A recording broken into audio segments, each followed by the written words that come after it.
Hi, everybody. This is Glamma from Glamma's Closet, and I just wanted to go live today. We'll call it Sartorial Saturday, maybe.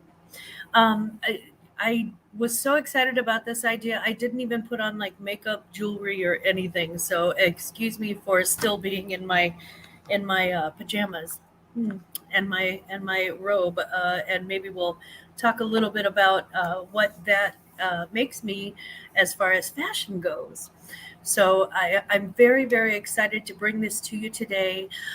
Because I am going to be turning this into a video, I will say hello to everybody at the end of the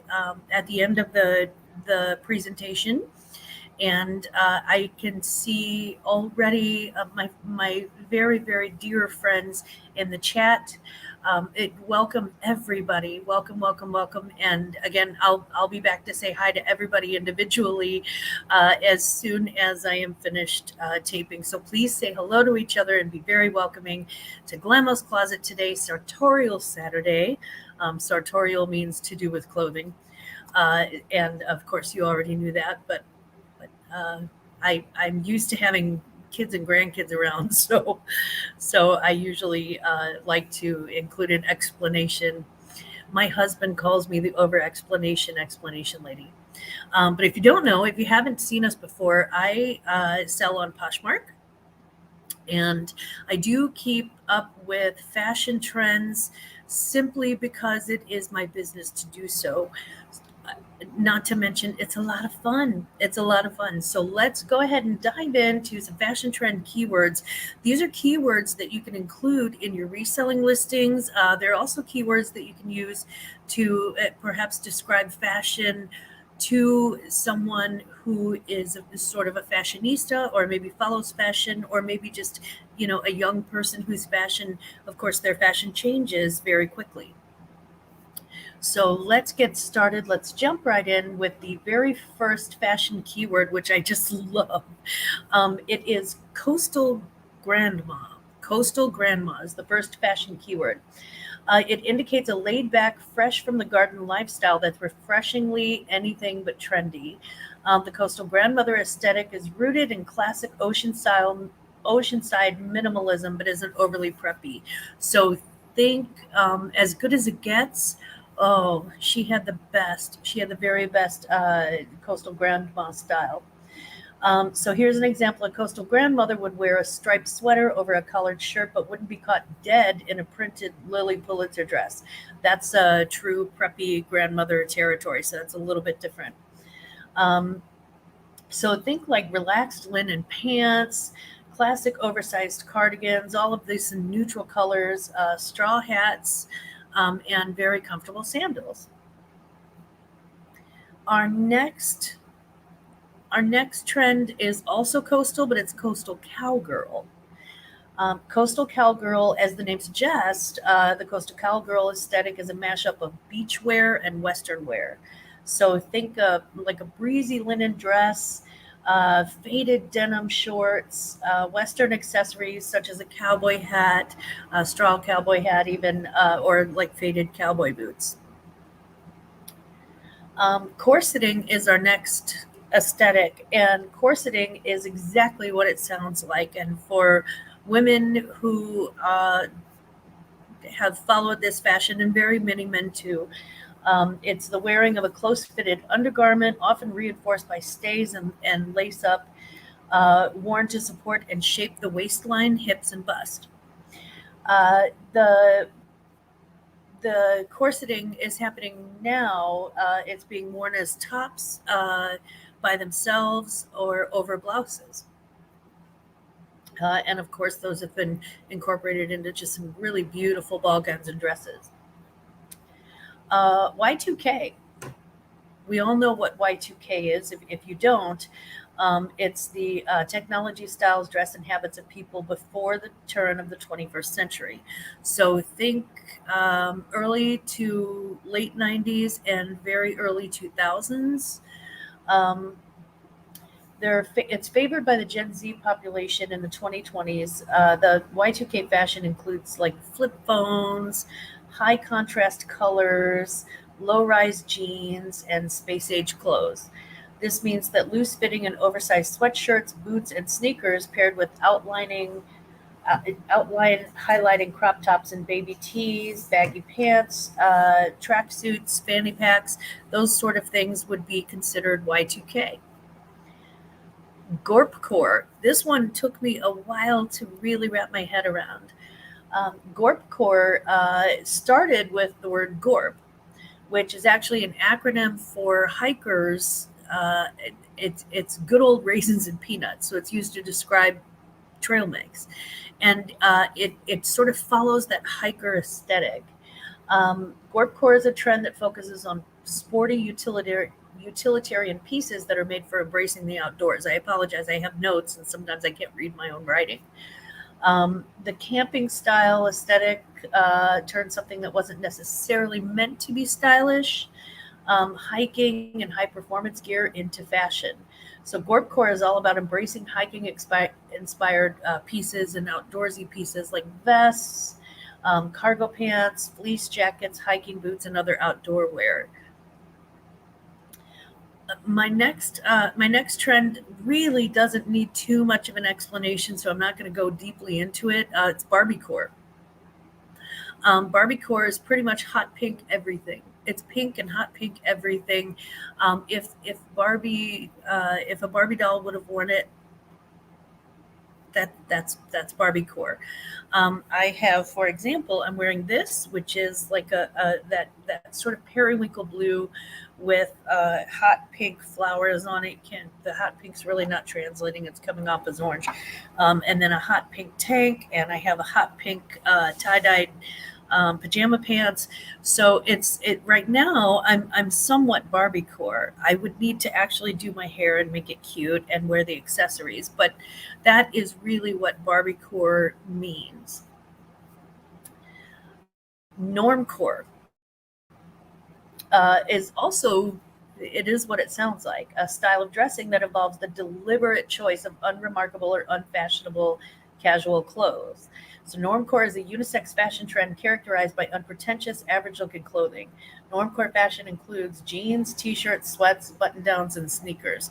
So it's really more of a, if you see somebody who just sort of blends right in, I guess, or their wardrobe just kind of blends right into everything.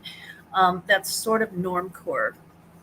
And of course, we know that normal is just a setting on a dryer, but it's not a bad descriptor for something. If you're selling something that is somewhat boring, there is a market for that. There definitely is a market for that. The clean girl aesthetic. Now this one's actually, it's caused a little bit of a pushback. So use it wisely, minimally, or maybe even not at all. I'm not sure, but it is considered an aesthetic. Clean girl elements typically considered part of the aesthetic include using makeup products that give the appearance of using little or no makeup at all. Girl, if we don't all know what no makeup is by now, right? Styling the hair into a bun, updo, or braided ponytail like this, and wearing casual clothes in muted color palettes. The really the fight with the clean girl aesthetic is that it implies that anyone who's not dressed like this is a dirty girl. Now, I am at the age where being a dirty girl is very much a compliment. Yeah, I'm a dirty girl.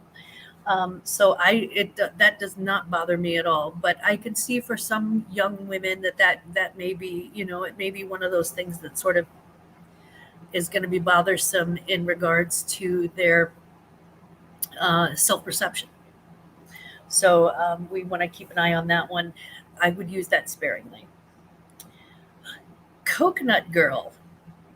A coconut girl wears fashion items that convey beachy island vacation vibes while incorporating trends that were big in the early 2000s. So we're going to think pastel shades, crochet halter tops, tropical flower prints, bead and shell jewelry, bucket hats and like kitschy temporary tattoos, that sort of thing. So a coconut girl is definitely she is a beach lover. She is a lover of all things beachy, or at least she is for that day. And as I mentioned, and um, hopefully the young people are doing what we did when we were younger, which is to try out a new trend every other day. You know, you don't base a whole personality around one trend. You sort of try things and see what works and see what you love, and fall in love and fall out of love with fashion trends, you know, just as quickly as they come and go. There is an interesting, I find this one very interesting, pastel goth. So the pastel goth aesthetic originated from Tumblr and was first seen in 2010. It takes the macabre elements of the darker, more traditional Gothic style and mixes it with pastel colors. So think Harajuki street fashion, like the Lolita style.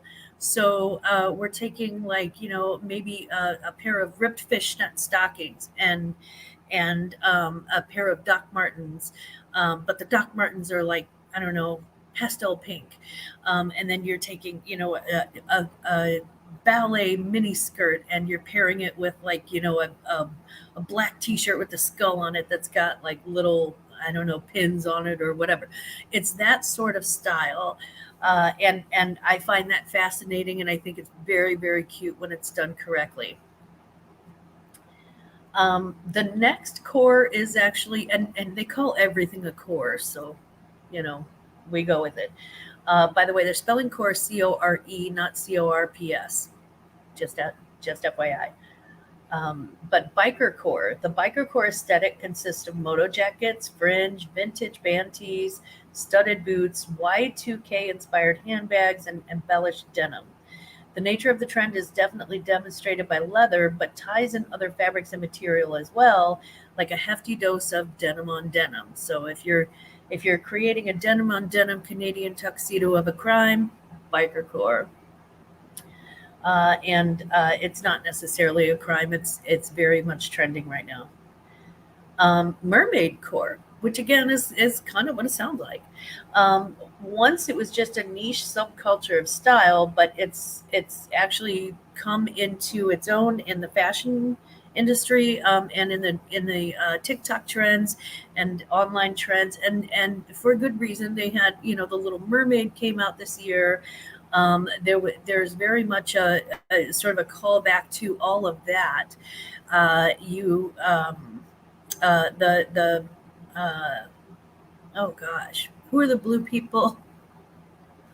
The blue people, Avatar. It had the way of water, and there's just a very much sort of a return to the beach. So mermaid core is all about emulating the mythical sea creatures with clothing, makeup, and hair. To get the aesthetic, think of crochets, pleats, bikini tops, shiny embellishments, prints, in like, you know, starfish and things that are very mermaidy. But the thing I love the most are the incorporation of shimmering fabrics, and the incorporation of the jewel tone pastels, blue, green, purple, turquoise, that sort of thing. I just absolutely love those colors. I'm very much a blue girl, so I just absolutely love those colors. Pearls, of course, apply too, because again, you know, anything with pearls, that's sort of harkens back to the sea. And of course, mermaid cut dresses apply. So like if you have a prom dress or a formal event, and it's got a mermaid cut, that's very, very in this year. It's also known as siren core, by the way, which I guess a mermaid and a siren. I'm sure there are differences. People who love mythological creatures will probably cut me in half about that, but for our purposes, for style purposes, they are one and the same. Indie sleaze. I kind of love this too. I'm loving all these new style aesthetics. It seems like there's just something for everyone. Indie sleaze. If Barbie pink is the new black, indie sleaze is the new hipster. Indie sleaze is Gen Z's interpretation of the subculture that started in the late 80s, early 90s, and made popular by millennials circa 2008. Indie sleaze is chaotic and messy, so it's mismatched and it's out of proportion. An example of an indie sleaze outfit would be a cropped rocker tee paired with a long, low-waisted maxi skirt, some white tops, black loafers, and a white, oversized men's button-up jacket. So it's sort of that. Um, it's sort of that. These two things don't go together thing, and so we're going to absolutely put them together. Um, which brings me to my next one because it sort of borderlines on the indie sleaze. Ironic fashion and creative chaos are going to be two big words that you see. Yes, you mean like fashion. Um, so ironic fashion and creative chaos are best described as anti-fashion fashion. Uh, if you've seen somebody wearing a mullet, and you'll see younger people doing it, if you've seen somebody wearing a mullet, again, a Canadian tuxedo, the denim on denim, a Nickelback T-shirt, just something that is sort of universally recognized as tacky. If they're wearing something that's universally recognized as tacky, they are embracing ironic fashions. Very hipster, very cool right now, and it's one of those things where like okay, I go out to a nightclub and I'm wearing a sweatshirt with puff paint flowers, and it's bedazzled from the 80s, and I'm wearing that with like maybe like I don't know, like a pair of I don't know, a pair of you know cut off jean shorts and then some hiking boots or something. That would be, and a mullet. That would be what I would consider like ironic fashion. It is absolutely anti-fashion fashion. So they don't. It's telling the world, it's kind of a giant middle finger right to the world, and you're telling them, look, I don't need to wear what you say is cool because I have my own version of cool. So that is what we're talking about when we talk about the fashions. Now, please stick around for just a moment. I'm going to do the closing video, but then I will return live and we'll talk just a little bit.